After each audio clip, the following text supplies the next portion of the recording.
Alright folks, this is going to be just kind of a real quick chat here on with person that I played with, Dion, here for League of Legends. I'm going to have him join my channel here just so he can have this, but I'll also go ahead and upload this on YouTube here. So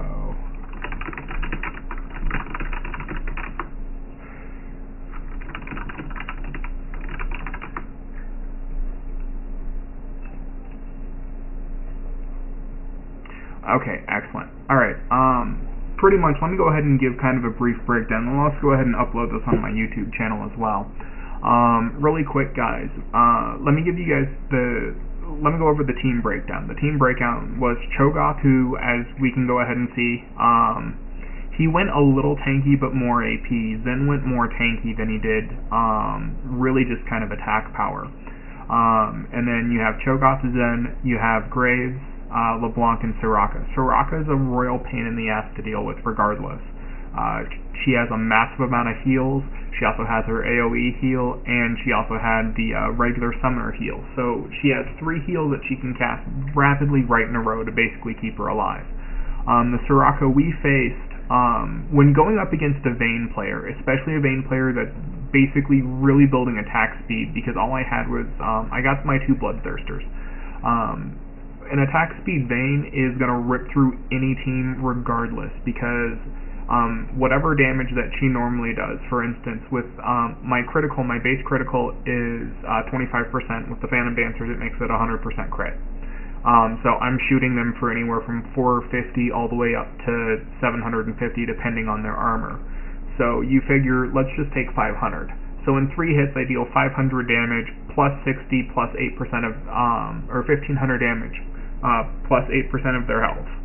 So, and the 8% for the 3rd shot can't be resisted. It's true damage.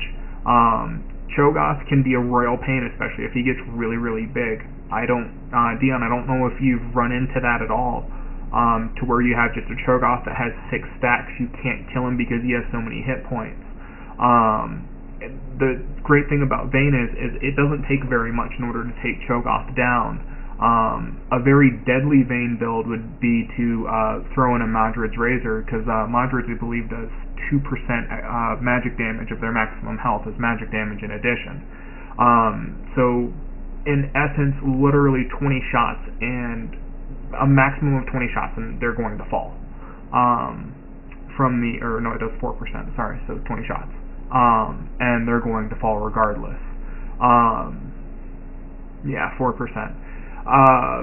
Now, early game we really just did not. We really didn't do well early game.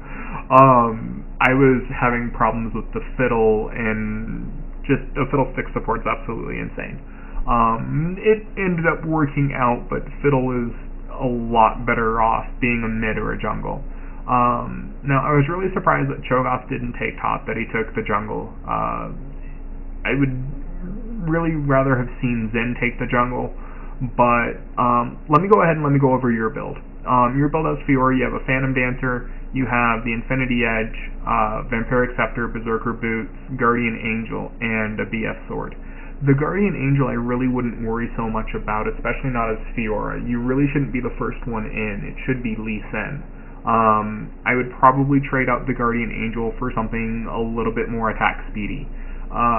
Your Burst of Speed, which I think is your E ability. I don't remember where all the what all the abilities are, but I mean, I play Fiora a lot, especially as a jungle. I mean, how I have my runes set up at with the Berserker Greaves and a Phantom Dancer, I'm at 2.5. I'm at 2.5 attack, regardless. That's how I have my attack build set up for Fiora.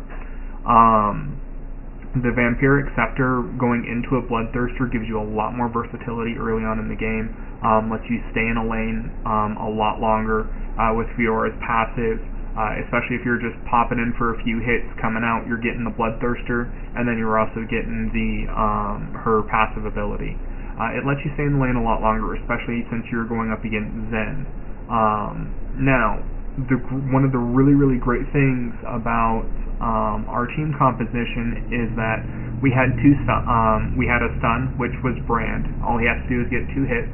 And then we had Lee Sin, who has a dash in if he hits with his Q, Sonic Wave ability, and also he can kick, if he's in there, he can kick somebody out.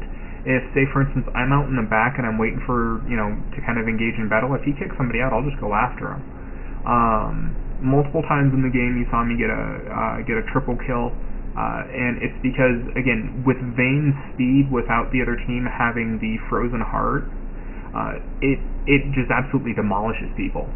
Because again, it's 8% of their maximum health is true damage, and unless, in order to go ahead and kind of counter a Vayne, what you really want to do is you either want to build a lot of hit points, or you want to be able to build something that's going to go ahead and slow Vayne down. I mean, Cho'Gath had the right idea. He had a Frozen Heart and he had the Radin's Omen. Unfortunately, that wasn't going to stop Fiddle, and it wasn't going to stop Brand.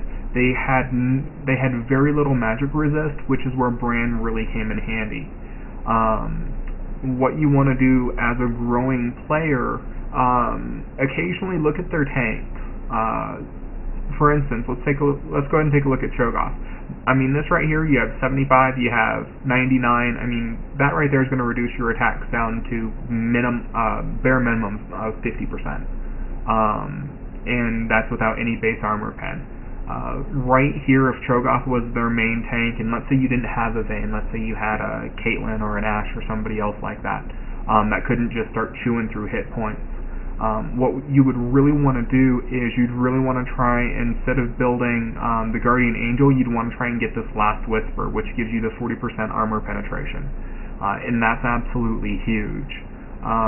You did an awesome job. You got in there. I mean, I didn't really pay a whole lot of attention to your play. I know that you got in there. You got a lot of kills. You were up in their face.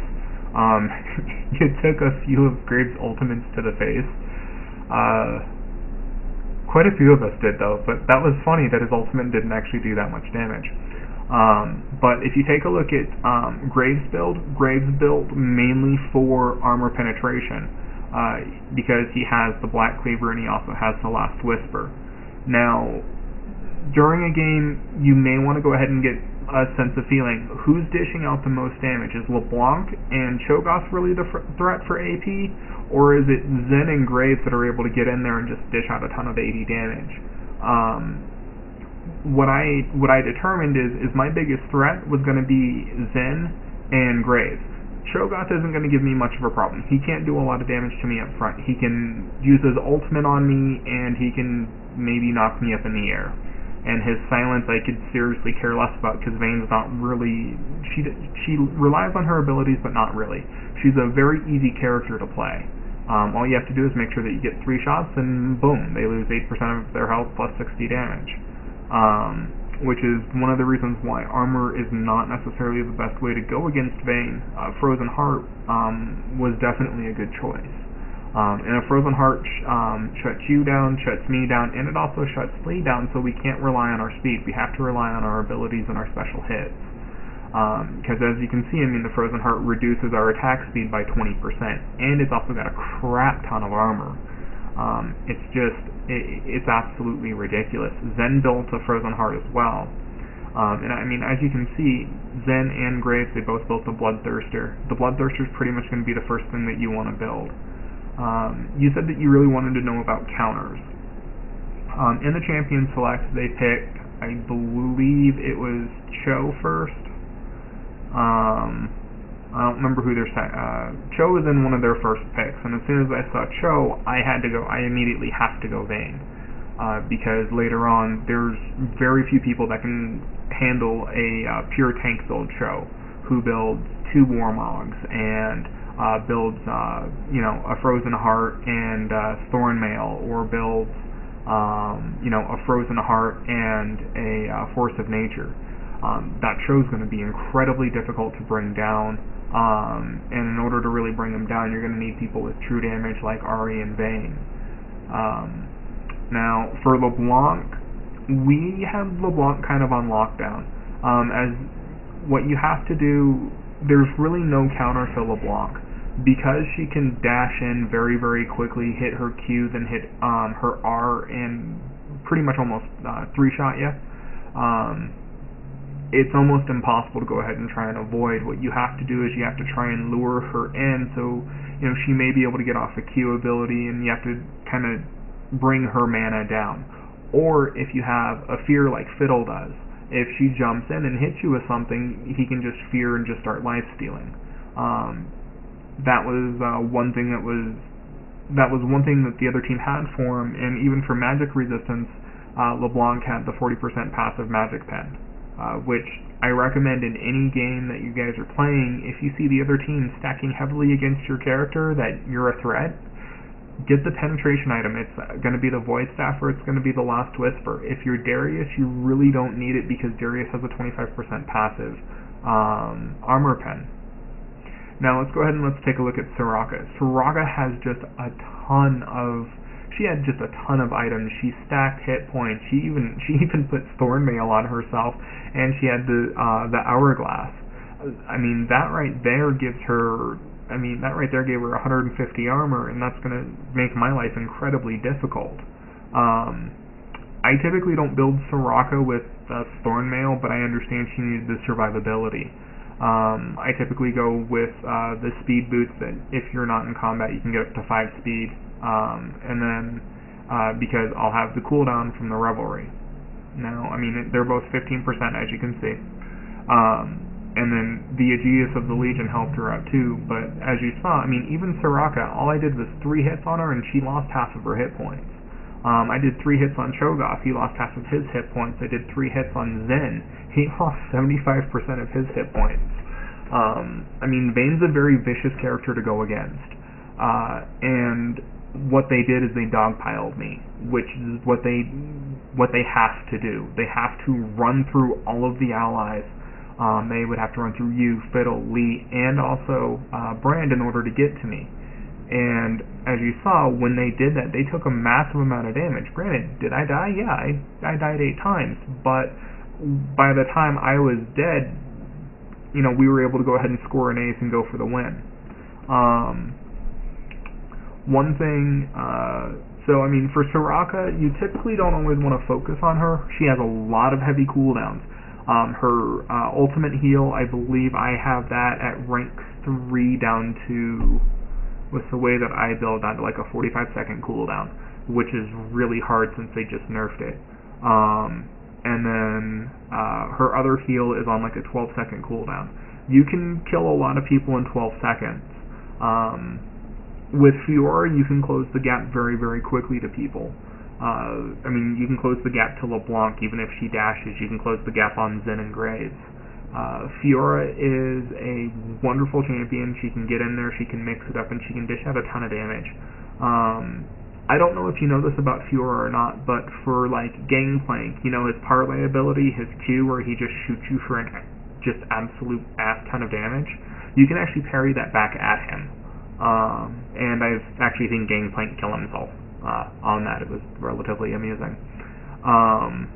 Same thing with anybody that has a Q ability that will attack Fiora. Granted, their special effects will still take effect on you, but you'll parry the bulk of the damage back onto them. Zen is a speed champion. He's a speed demon. So a great counter to Zen is people with crowd control, with knockups, with throwbacks, with fears. We had Fiddle, we had Brand, we had Lee Sin. Not really too bad. Also with myself, with my Condemn, I can knock him back, and he can't catch up to me if he's already used his dash-in ability. And I can proceed to further the gap with my Q. With Cho'Gath, again, Vayne's a perfect counter to Cho'Gath or any HP-heavy team, because she can just sit there and rip through hit points like they're nothing. If you want to be really evil, get a Madrid's Razor. You'll see people die very, very quickly. Versus a champion like Graves, any type of crowd control will pretty much ruin his day. They made Graves to where if he stays back and kind of shoots you with a couple of buckshots and you're at the very end range of it, you're not going to take a whole lot of damage. he has to get up in your face, do the buckshot, and rely on his speed in order to boost him up. And once his speed's been boosted, then he can do a ton of damage to you. He can hit you really hard and really where it counts. And I mean, that makes a huge difference. Let me go ahead and let me do the counters to Vayne. Vayne, massive crowd control. Had they had been able to actually stun Vayne, basically they would have needed Zen and Cho'Gath in order to keep me on full lockdown. Stuns are the things that really hurt. For Lee Sin, Vayne's a perfect counter to Lee Sin because Lee Sin can get incredibly bulky. I've seen Lee Sins with 4,500 hit points, and they still hit like a Mack truck.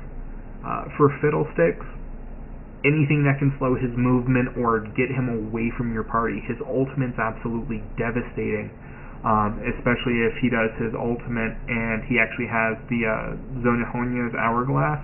He does his ultimate, hits the Hourglass, and you can't do anything to him. You just sit there and take it. That's the same thing with Keenan. The thing with Fiora, again, either high hit point champions or champions that have a lot of base armor or really can stun. Because once the burst of speed is down, Fiora turns into a semi-normal champion.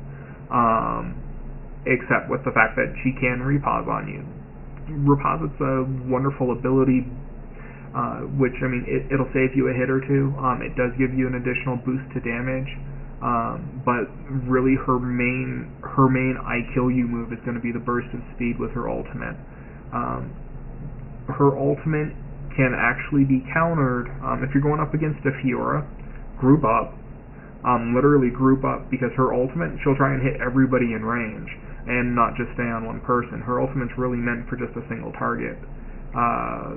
For Brand, what you want to try and do with Brand, a great counter for him is going to be Ahri or Ziggs. Even LeBlanc, if played correctly, can be a wonderful counter to Brand, because as soon as Brand starts throwing out a lot of his spells, and this happens with a lot of the really powerful champions, a lot of their spells will just drain their mana like crazy. Ahri is a champion that I prefer to play middle, just because she has an innate survivability with her passive, and also she has the ability to be able to move around the map and pick up quite a few kills. If she has a built-in flash. I never used to play her with flash. I always used to play with like exhaust, but having the flashes, I play with flash and heal, because that's just it saves me so many times. It's not really funny. Being top lane, the exhaust can help, especially if since you're going up against Zen. You exhaust Zen, especially if you know his flash is down and you have him. He can't do a whole lot to you. He can't do a whole lot of damage. Let's go ahead and let's go kind of early game. Early game, you know who you're going up against. We've seen the champion selection. You know, we're all level 1. You're going up against Zen. My recommendation is to go ahead and try and start off with an armor and 5 health pots. I know it's a typical jungle build. You won't have the speed, but you'll have the damage reduction. And then with burst of speed, you can make up your speed in order to, you know, either get the kill or be able to dart in. That's one of the great things about Fiora, is that you can be very versatile with her. Wriggle's Lantern gives you a free ward toward your river from the top. And it also gives you an innate lifesteal, so you can hold off on a Bloodthirster. When I'm jungling, I will normally get my Wriggles and Berserker Boots, and then I'll get a Phantom Dancer. After that, depending on how the game's going, I'll either push for the Infinity Edge like you have, or I'll push for a Bloodthirst. It really depends on kind of how the game's going. If the game's going super damage heavy, you know, I may even back off and maybe pick up a little bit of armor. I mean, as you saw with Vayne today, I picked up a lot of armor.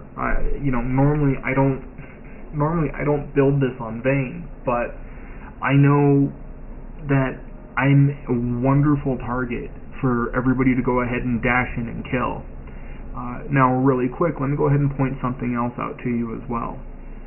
If you take a look at the kill score up here, they were almost 8 to 10 kills ahead of us. But let me ask you, Dion, do you know what kept us in the game? Why we stayed so close gold-wise?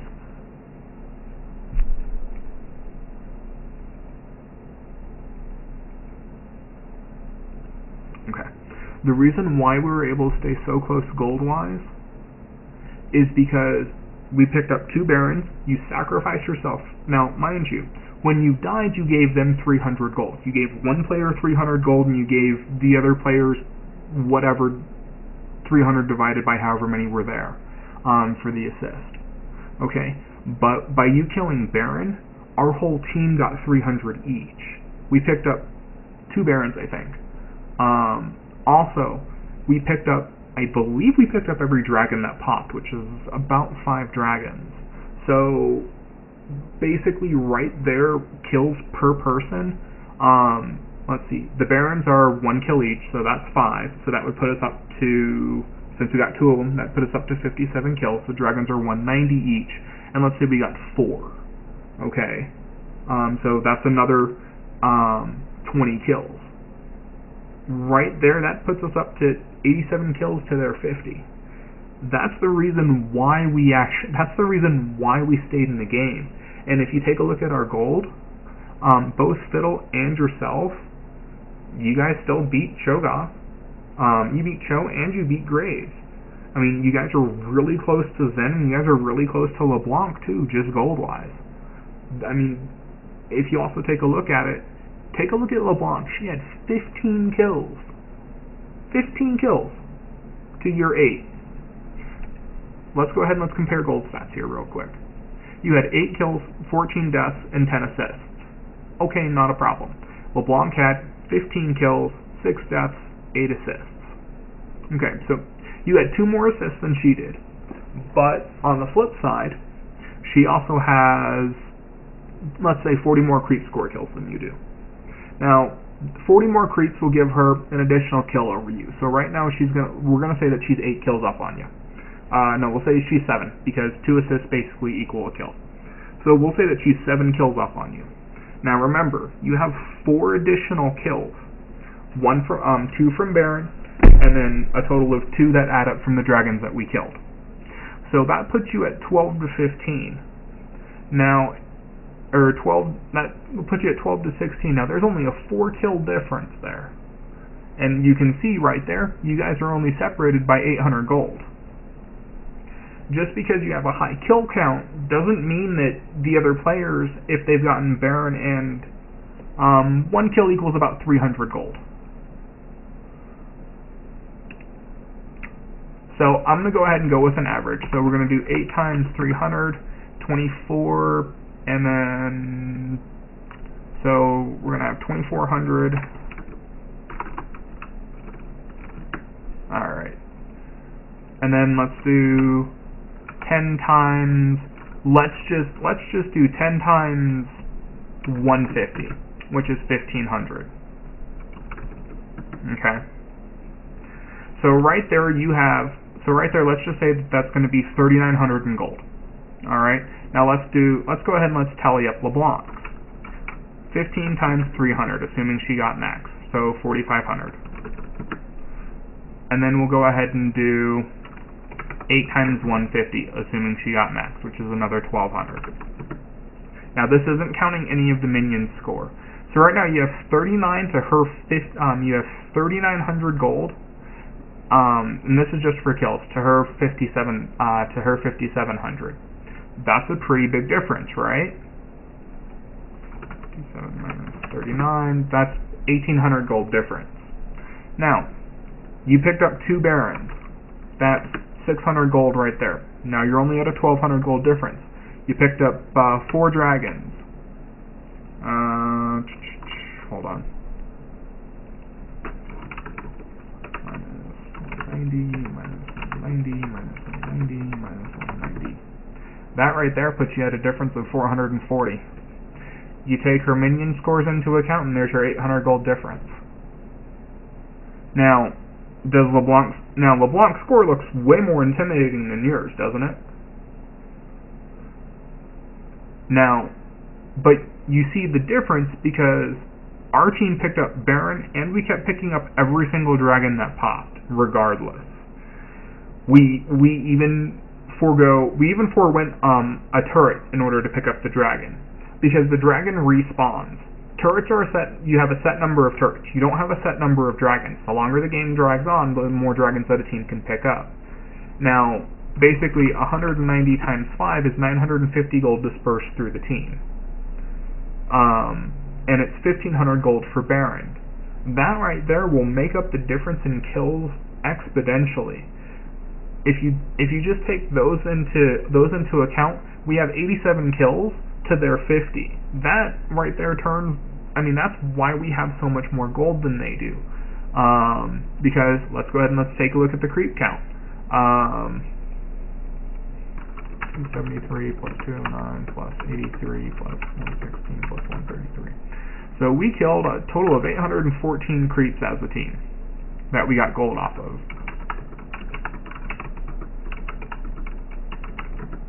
They killed a total of 926. That right there is a massive kill difference too. Let's see, 100, and it takes roughly 3. So that right there is an additional 3 to 4 kills that they would pick up just in creeps for gold wise. Now, the really great thing about picking up the dragon and stuff is that we may have less creeps, we may have less kills. Dragon and Baron are essential. If you can pick those up, you can do it. Fiora can solo Baron. You're probably sitting there going, there's no way in hell I could ever solo Baron. You can, especially with the way that I build. I've soloed Baron on a number of times, especially in late games that have dragged on 50, 60 minutes, especially if I'm able to go ahead and max everything out that I need to. I'm typically rocking 1 Phantom Dancer, 2 Infinity Edges, and 2 Berserk, and 2 Bloodthirsters. Because I've already sold off my Rippled Lantern. And then by that I just sit there and I just solo Baron all day long. It's granted, I wind up with maybe 20% health left, but I can do it because I attack so fast and so hard against Baron. What you have to be careful of, which Fiddle got caught, Lee got caught, a lot of people got caught by themselves. I don't know if you noticed it or not. I even got caught a couple times. Is sometimes teams, they'll disperse. One will go around the bush this way, or one will go around the bush that way. And what ends up happening is that you get, all of a sudden you run into somebody and they pick off one person, and then you have to run back to your turret. It happens. That's the reason why wards are so important in a game. And, especially in probably early to mid game, they're extremely important. Late game, not so much. You may only need a few wards that are down in order to find out, if they're coming at you, where they are. What you do is you can go ahead and you can exploit a lot of advantages and disadvantages if you can split a team. Let's say for instance, we were having trouble pushing, okay, and I've done this quite often. I would tell my team, push the middle or push the bottom. They would push the bottom, I would push the top. Now, 3-on-4, they can, you guys could have handled 3-on-4, not a problem. If I can pull 2 or more to come kill me, you guys can push and knock out a turret and an inhibitor. Now, let me tell you a little bit of, do you know what part an inhibitor plays if you get it down besides spawning super minions?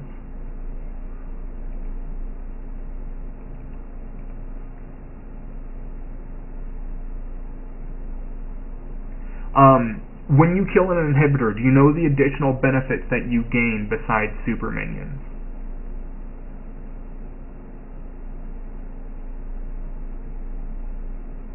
Okay, this will actually be really helpful for you. Okay, it may be easier to show you. hold on.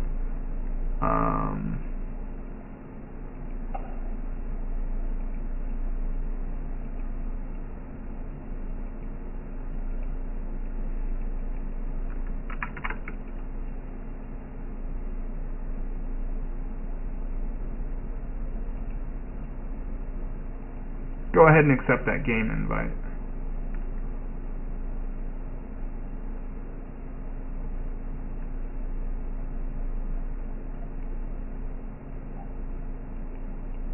Alright. Yes, I don't really care. Okay, you can pick any champion that you really want, because this is just going to be kind of for demonstration.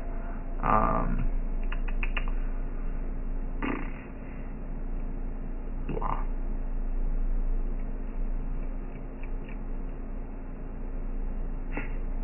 Yeah, I'll do it.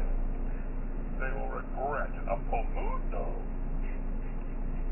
I will pick up Mundo just because A, I can, and B, I've never really played the guy, so I don't. But I want to show you. What we're going to do is we're just going to run straight up the middle, and we're going to kill the inhibitor.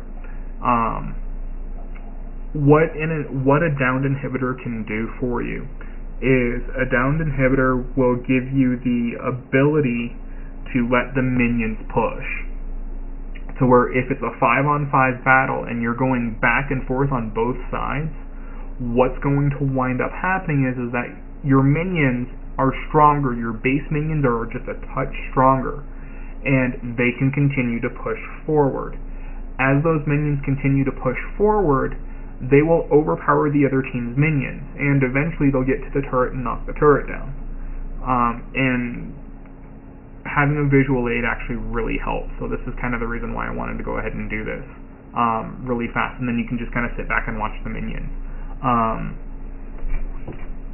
One of the greatest things that you can do is knock down 2 inhibitors. If you knock down 2 inhibitors, and let's say you knock down the middle and the bottom inhibitor, and the top lane still has all 3 of its turrets, well, if you can keep the other team busy enough with your attacks or with the other 2 minion waves, the minions will clear the top turrets by themselves without any help, and you still rack up the 150 gold per turret. And then that lets you go ahead, and then that'll let the minions push all the way into the base. So, I have no idea how to build Mundo. So.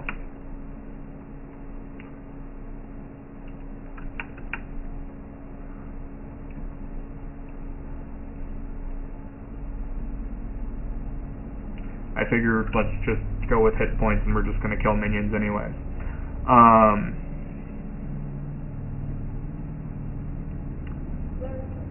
That's kind of cool.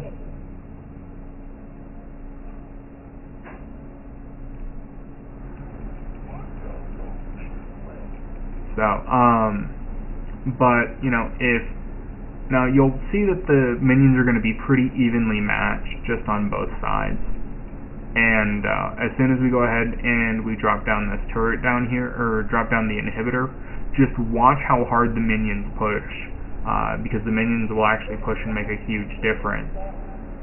Even one inhibitor can make or break the difference for people. So I really kind of don't know where you are player skill wise,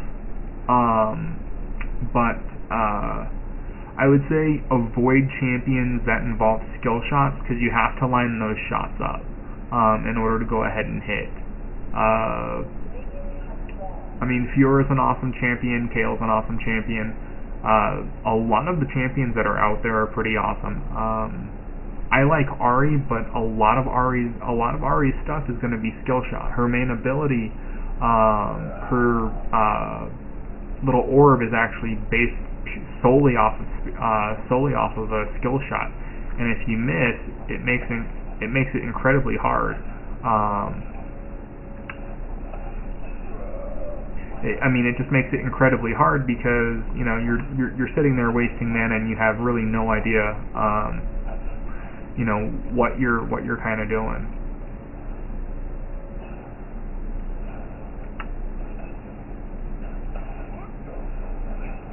Oop, might want to come back.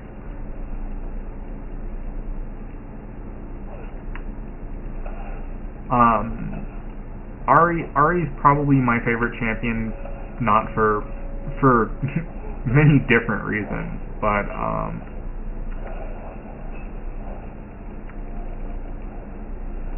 I mean, I love Ari very, very much. She's a very powerful champion, very strong champion. The good counter to Ari was Ziggs. Also, a really good LeBlanc player can also be extremely pain in the ass for Ari. Oops, too close to the turret.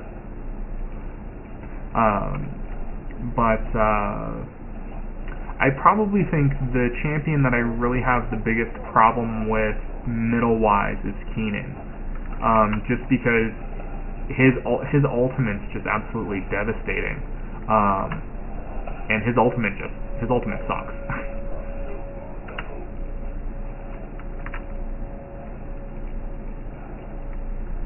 So,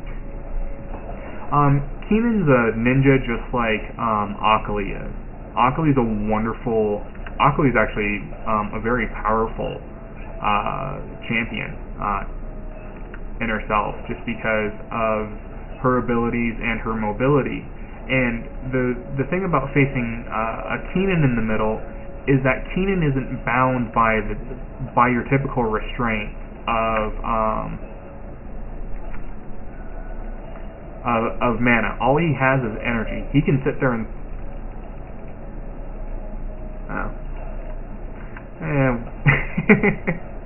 oh yeah, everybody has their own enunciations of things. It's actually kind of funny sometimes to hear how other people say it.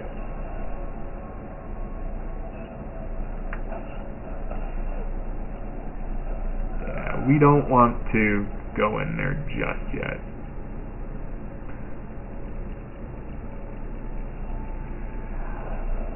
Yeah, my way is a little different. I will be the first one to admit that. Oh hell.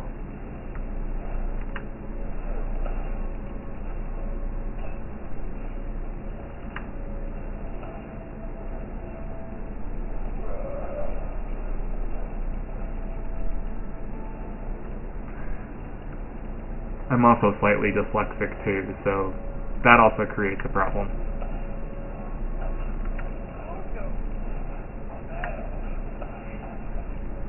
Okay, Mundo's funny to play. I just really don't think I'd ever actually play him in a game. Oh no! Executed by a minion. That hurts.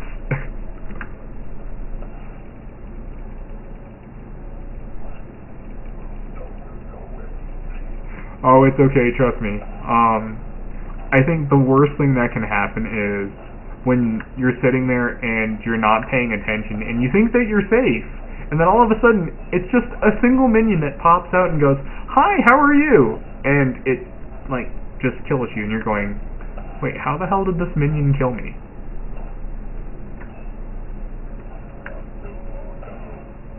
So, well, I've only had 1 health left, and I'll be sitting at a turret, and my minions are attacking, and one minion just randomly decides, "Oh, hey, look, this would be an awesome person to attack." I'm going, really? You suck. But, minions are going to be minions, and, we really don't have any control over them. I've seen minions just rampage through champions, and I actually use that to my advantage, too. If you have a champion that's just kind of sitting there, not and you're pushing, and let's say you have a really big let's say that you just have a really super huge lead on them, just with minions and stuff. Let's say you have 2 waves of minions and they have none. My recommendation is wipe out their minions, because they'll actually attack your minions and let your minions do the damage. Don't put yourself in, harm of the turret's way. Alright, after this, go ahead and actually, we're actually going to go ahead and head off and back up, And watch that top lane. You see how that top lane's kind of getting overrun right now?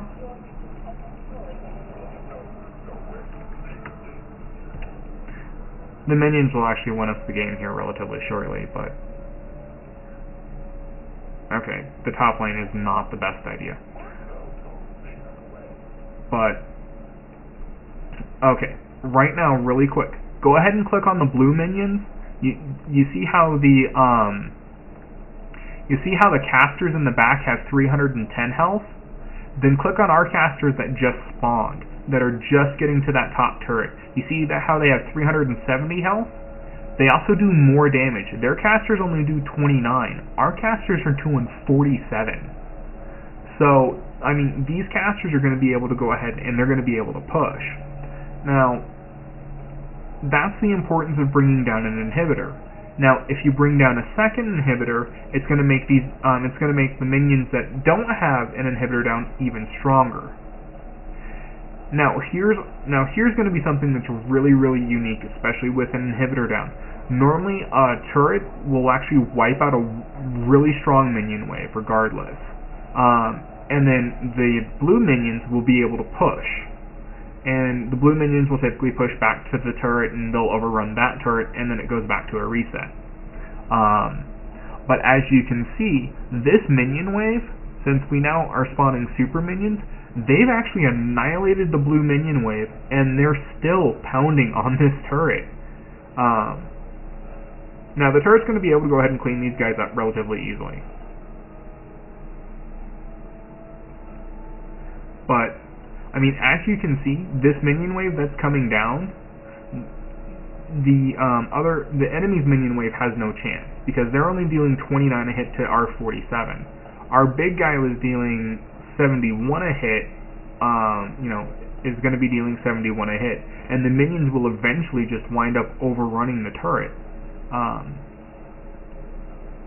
And I mean, you see how the blue minions, they still are struggling in order to wipe out our minion wave. Even with the turret, these guys still can't make any sort of, a really hard push. Just because the push is going to be incredibly hard for them in order to go ahead and survive. Now, the bottom, you can actually see it. The purple minion wave was pushed all the way back. It comes with time, or it comes with listening to a shoutcaster, that casts games or does. My Saturday show is called The Strategic Advantage. With The Strategic Advantage, I actually go over a lot of things, especially with Soraka, or I'll go over with the jungle, or I'll go over with various other items. Now here's a perfect example. Here comes a fully healthy minion wave, and they have more casters. You see, they have 4 casters to our 3 down here at the bottom. Our main minion wave, should be able to go ahead and mop them up. I mean, they had more casters than we did. They had more units, so they should have been able to win. But our minions are way more powerful because they have the additional level on them. And like I said, the minions will, win the turret. The minions with an inhibitor down will actually win. As soon as a single inhibitor's dropped, they'll actually win. The next minion wave that's actually going to come up, this one right here, which is the last remnants of those minions. This turret, I guarantee you will lose maybe, I'd probably say 500 to 1,000 health. Oops. And I gotta move around. Just got an inactive warning. But I mean, yep, there goes that 1,000 health right there. And I mean, as you can see, the minions, they've just built up. And the bottom minions down here, they're going to be able to just start ripping through this turret here. The next minion spawn is going to eat up this minion wave, which gives our minions additional time for these turrets. Because you see how all of those minions just kind of collapsed in the middle at the nexus? Well, those minions will while those minions were actually attacking the other minion waves, we were actually able to go ahead and make a very, very large push. Now, the inhibitors respawn, which is going to prevent our minions from actually moving in. Not a problem. But let's go ahead and instead of helping the minions, because the minions will actually clear that turret, will clear the inhibitor themselves. Let's go ahead and let's go get the dragon. And just kind of watch your, you can watch your gold.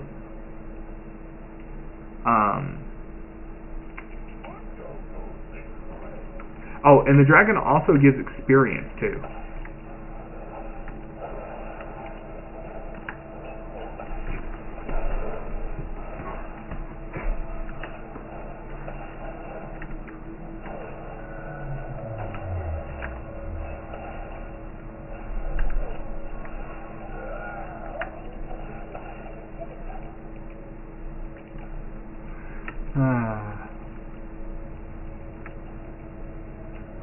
I'm sorry, uses, Mundo uses health. Mundo uses health, and Vladimir uses health. Now, really quick, go ahead and take a look down at the bottom and down and up at the top. Or, the bottom's actually going to be the best. You see how this minion wave is going to be... Oh, yeah. The dragon gives you additional experience, too, which is really awesome.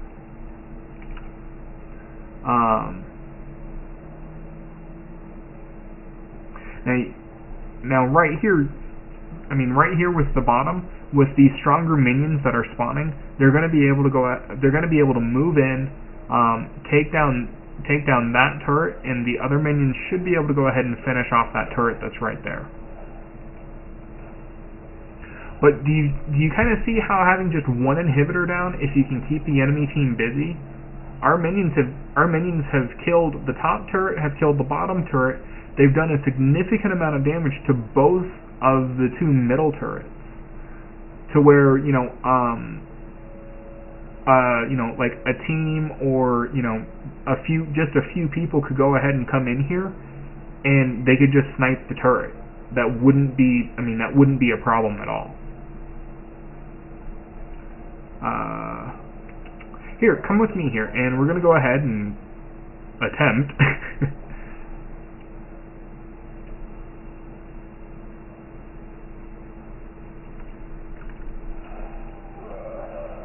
Now, let's just say the turret was actually shooting me. Do you see how easy that turret would have been just to pick up, especially if you were Fiora with speed boost? That turret had 400 hit points left. You could have popped in, killed the turret, run away, and not even died. Now, a great tactic to use, let's say for instance you guys have a really good push, you just scored an ace. Let's say that you guys just scored an ace, and you need, but the other team, they've gotten a lot more gold than you, but you have access to their inhibitors. If you can kill all three inhibitors, I don't care how powerful the team is, they're not going to be able to deal with all of the super minions. As soon as you pop in and you guys start pushing with all three inhibitors down, it's almost a guaranteed win. I've seen very few people actually hold that off. Alright, now let's go ahead and let's let those minions fight, and let's come over here and go kill this little bottom turret over here.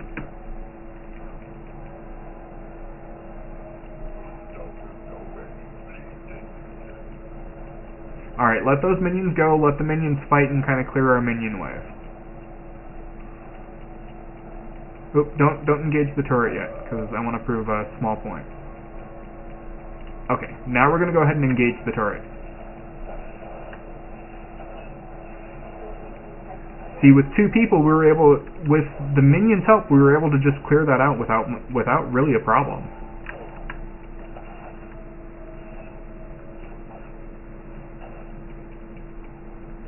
And all we do now is we wait for our minions in order to come over here so we can clear that turret.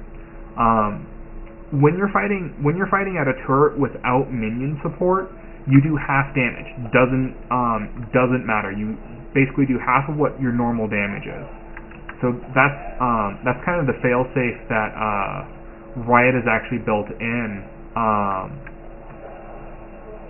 So that way you can't just sit there and run in the back and go kill turrets without minions. There are very few champions that can do it. Master Yi can do it. I've done it with Vayne, but it's extremely hard to do. Because with Vayne, it makes it so... Well, with Vayne, if she has enough speed, she'll just tear through a turret. Kog'Maw can also do that as well. Always be careful and mindful as well. If they have a Blitzcrank or somebody... Here, I'll show you something here real quick. Yep.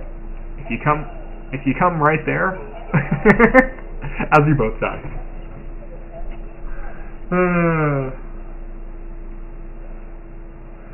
But I mean, you see right there how fast that Nexus went down. The Nexus itself will go down very, very quickly, especially with minions. The minions themselves will do a significant amount of damage.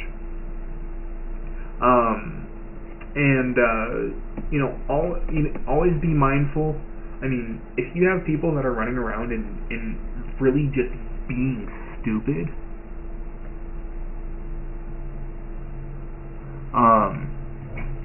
if you have people that are running around and really just being stupid, take a step back and let them know, hey, look, you're being a dumbass. You need to stop.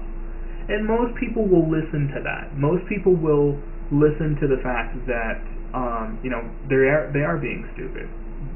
If you haven't sat there and yelled and screamed at them the entire game. I mean, there are times to where there are other people to where you just sit there and you're like, I'm not going to help you, and that's perfectly okay too. So hopefully that helps you out quite a bit. With just kind of with champions.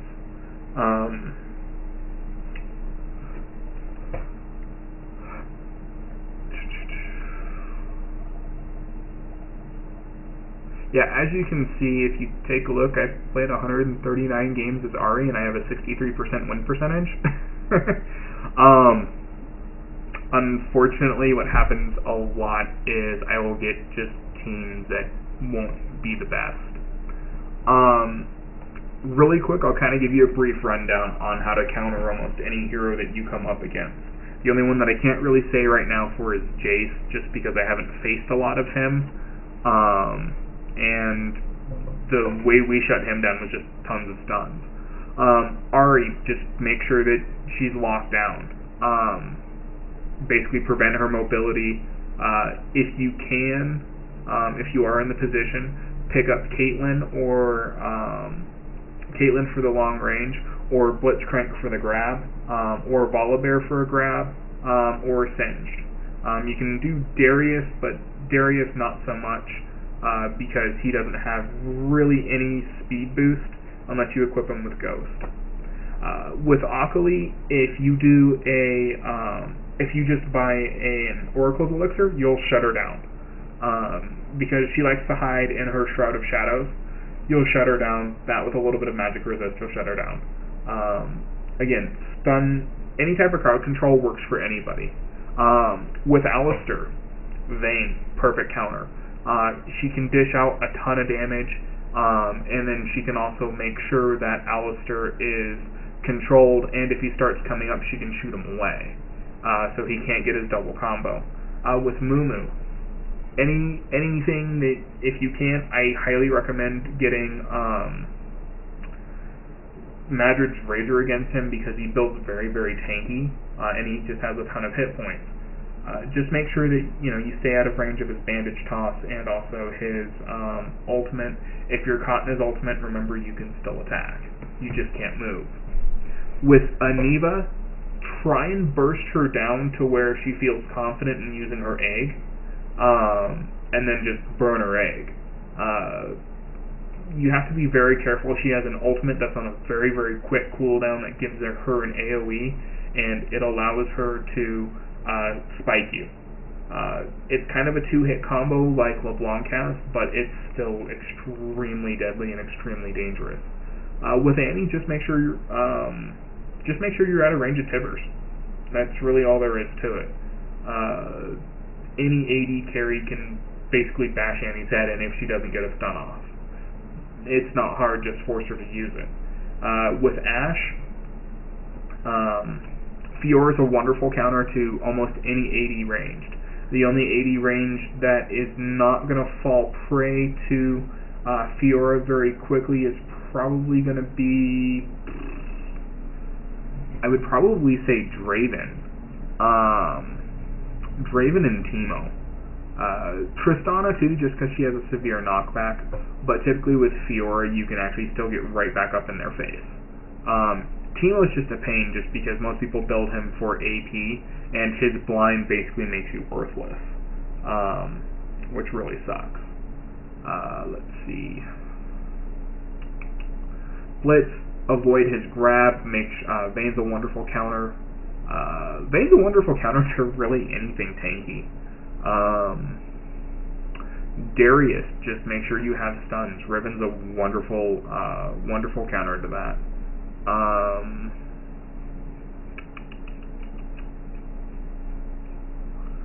Those are really the most pain in the butt champions. Shen, make sure if you can, get Vayne. Vayne will shut Shen down almost immediately. Same thing with Jorvik. Jorvik has a little bit more of an advantage because he can send things out to slow Vayne down. So Jorvik's kind of an anomaly. I've actually never been able to take on Jorvik well, actually I take that back, I have, with Fiora. It's very, very hard, but you can do it. Who's some other pains that you'll typically run up against? Sion used to be a really big pain, but a lot of people, they've stopped playing him. They used to put him as AP, and with his shield, he'd just be able to burn through. He'd stun you, shield, and he runs in, and he explodes, and you pretty much almost die. Singed, just stay out of his poison. Olaf, you really can't slow or disable him with his ultimate, so sometimes you just have to eat the death. But if you can, I actually do highly recommend Vayne or somebody that can like throw him or push him away from your team. That always helps, so that way he can't just get in there and start wrecking house. Nautilus, Vayne. Vayne's a counter to a lot of, like I said, Vayne's a counter to a lot of people. Same thing with Lee Sin. Lee Sin, really what you have to do is you have to try and get him where he's darting towards one of your champions and he's not in a range to be able to dart back. If you can get him alone, he's fairly easy to kill. Pretty much same thing with any other champions. Jax, just make sure that you run away when he does his dodge and you don't use any ultimates on his dodge. Fizz is a royal pain. Basically, if you're going up against a Fizz, just make sure that you kind of stay out of his range. A great champion to actually counter him is Ziggs, just because Ziggs has the range. Keenan's a good champion to counter him too. I haven't seen many people use Garen of late. Let's see. Any of the support, just something that can just rip champions down really, really quick, or stuns. Let's see.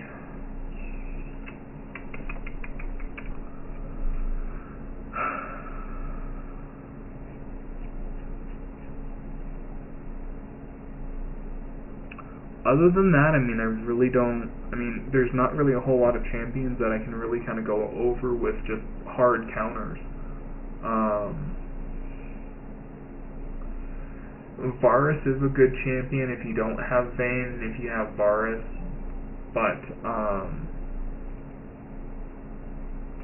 the problem with Varus is that he needs 3 shots and then an ability to hit, so he's not quite as powerful as Vayne, but he does have a bit more range. Beaker's a royal pain, especially if you're playing AP. Because his ultimate ability deals damage to you based on how much AP you have.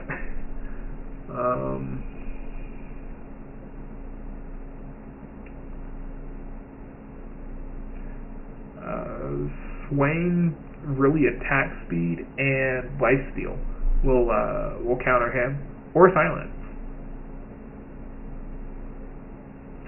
Skarner, Vayne, wonderful counter, or Gangplank's a good counter too if you can keep your distance.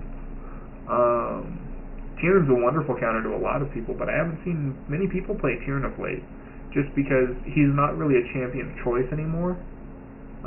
There's a lot of champions that can stun Tyrann or take him out. If you're able to be really good with him, he's an awesome champion because he basically has the "you can't kill me" ability. Stuns are really wonderful. Morgana is more of a support role, but she can also be a really powerful mage. That's kind of cool. I haven't seen that one before. Black Swan Morgana. Huh. Sorry. But, I mean, you can see she is fairly difficult to play.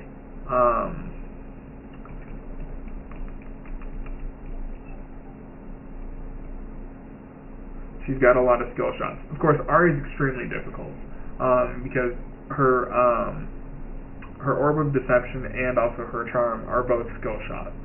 Her Spirit Rush is also kind of skill based on when you use her.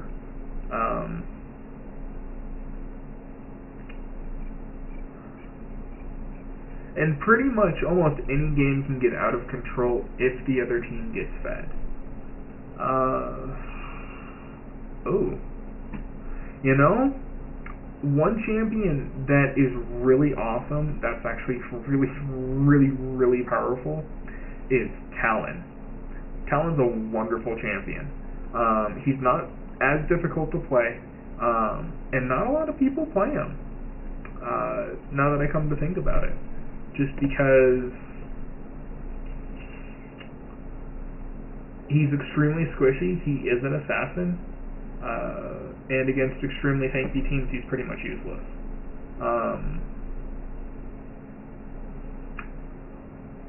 But he can do a massive amount of damage, and he can rip turrets down really quick. So can Volibear, but Talon mainly just because of his Q ability. Kind of looking at this, I see a lot of heroes that, you know, have come out that really aren't played a whole lot. Sejuani is not, I mean, she's a wonderful hero, but her Glacial Prism, her ultimate, is such a pain in the butt because it's almost a 2-minute cooldown, and really when you build her, you don't really build for cooldowns. You build her more as a jungle tank, which really kind of sucks, and it limits her ability power. I haven't seen a lot of people play Leona. I haven't seen a lot of people play X, and X is Xerath. X is a powerful champion. He has an extreme range, and yeah, he can drop you pretty quick. Same thing with, one thing about Nasus. With Nasus or Vigor, do not let them farm their Q. If you let them farm their Q, they'll be able to almost one-shot you with one ability, which really sucks. I've had that happen before. I've had it happen, and I've also both done it. It was it was almost a 2-hour long game, and I had been able to farm up enough minions with a Vigor. I had almost 1800 ability power, and with Rabadon's Death Cap, I just went, hi! Q, you die. And that's kind of what turned the tide for us on that. Yeah, Vigor can get freaking nasty. Every time Vigor kills an enemy unit with his Q ability, he gains 1 ability power. When he kills an enemy champion with his ultimate, he gains 4. And that ability power does not go away. He's an evil little bastard. Same thing with Nasus. Nasus's Q ability, the Siphoning Strike, it builds. With Ari, I've actually been able to get her up to being able to do 1,400 points worth of damage for a single hit. Lich Bane is a wonderful item to get, especially if you have Vigor and you Q somebody and then you normal shot them. You Q them for 1,800 and you normal shot them for, 2,200. And they're sitting there going, how? So, Vigor can be extremely nasty. Any character that can just build their ability power or their attack power like Nasus and Vigor is just absolutely wicked. One thing to be very careful of when you're going up against champions that have an escape or an I'm untargetable, which is Vladimir and Fizz. Yeah, they're the only ones that have that. Is make sure that that's on cooldown. Vladimir is his blood pool. Fizz is his playful and trickster. Basically, they're both on long cooldowns, but as soon as they use them, that's the time to either gank them or press it because they can't get away. If they have flash, fine, it burns their flash. If you can, I don't know what kind of skill level you're at. I do recommend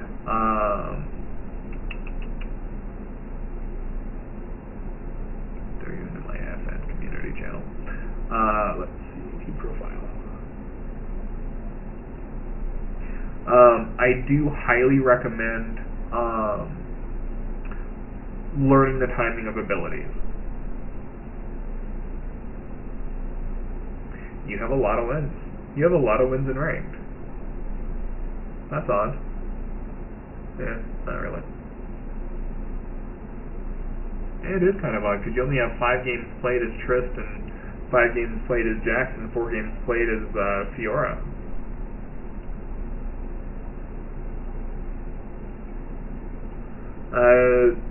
Says ranked total wins 502. Oh no, that's me. Never mind. Yeah, I've played a lot of ranked games.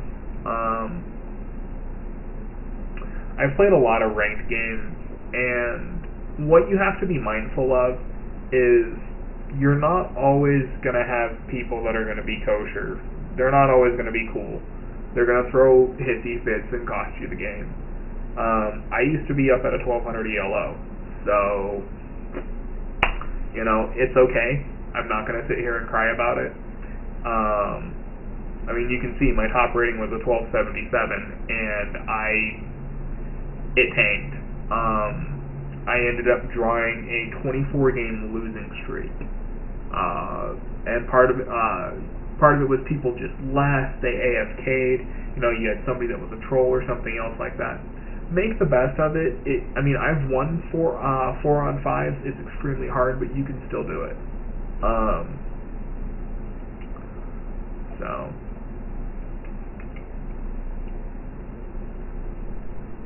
yeah, here's my lifetime totals.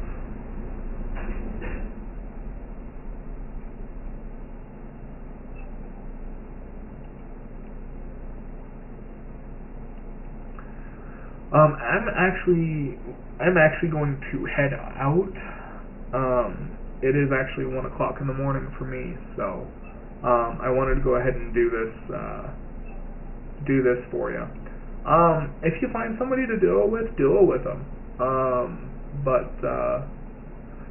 If you want to go back and listen, to this, it'll be on my channel, and I will also go ahead and upload it to YouTube tomorrow. So, at any rate, Dion, take care. Hopefully you found this relatively informative. And I know a few other people that actually follow my channel and League and stuff will actually find it informative too.